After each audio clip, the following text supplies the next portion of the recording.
Evelyn. Okay, so pakinggan nga naman natin kung sino ang pwedeng makapagbigay ng kanyang puro-puro sa nangyaring demonstration.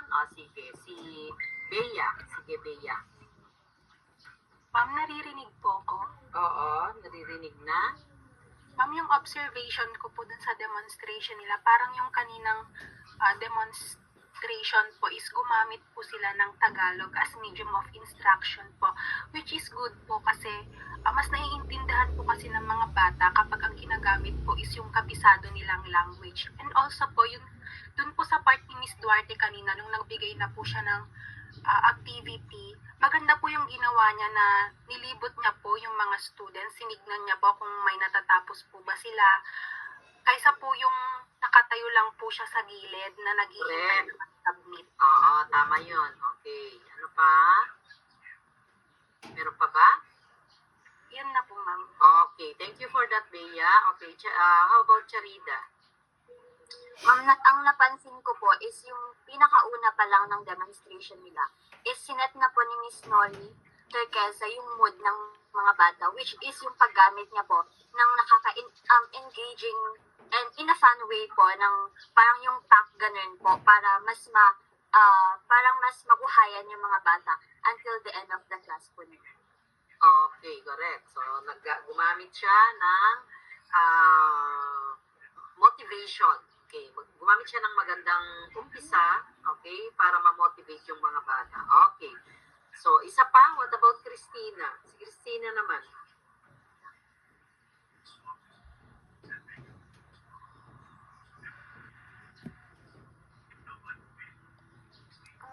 Sa akin naman po, ma'am, is maganda po na na-integrate nila yung song during motivation and then yung story rin po sa part po ata ng discussion na.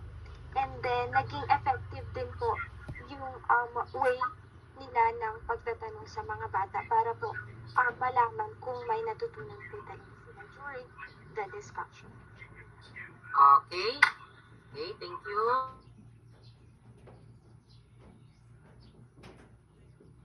No. Okay, so sa observation ko naman sa kanilang presentation ay nakita ko na merong variety of assessment na binigay nila. Okay, tama yon. At saka na-manage nila yung klase ng maayos. Okay, walang behavioral problem na nakita sa mga estudyante, and they gave the task effectively. Okay, at saka yung isa din na magandang ginawa nila ay yun, hindi ka lang dapat nakatayo sa harapan bilang isang guro, pero kailangan mo kung yung mga ibang estudyante ay ginagawa ang tama or hindi sila naglalaro, okay, umikot sila kanina. Okay, tama yung strategy na yon. Anong grade ulit yung tinuruan nyo, Nolly May? Grade 2 po, ma'am. Grade 2. Okay, so I guess yung level din ng kanilang pagtuturo ay naka siya sa grade 2 level. Okay, and then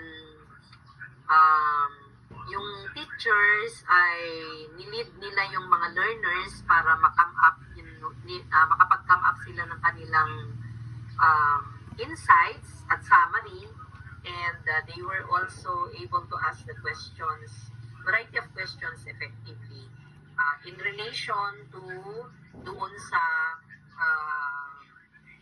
binasang nila kanina, okay, sa binasa nila, okay, doon sa kwento. Okay, saka maayos. Sino gumawa ng libro? Big Book? Kami pong dalawa ni Duarte po. Okay, so lahat ng mga maganda yung nung Big Book, at saka hindi lang sila nag-focus sa content na mathematics after noong nabasa yung kwento, pero nag-focus din sila sa comprehension. May comprehension din dahil nagtanong sila doon sa tungkol doon sa question. Okay? Ay doon sa kwento, I should say. Tanong sila tungkol doon sa kwento. So hindi lang siya naka-apply. So may integrative, may integrated activity na ibinigay doon sa pamamaraan ng pagtatanong. Okay? Ano pa? Lahat, reminder lang sa lahat ng mga materials na ginawa nyo, ipunin, tapos at the end of the demonstration, magkakaroon tayo ng salo-salo, magkaroon tayo ng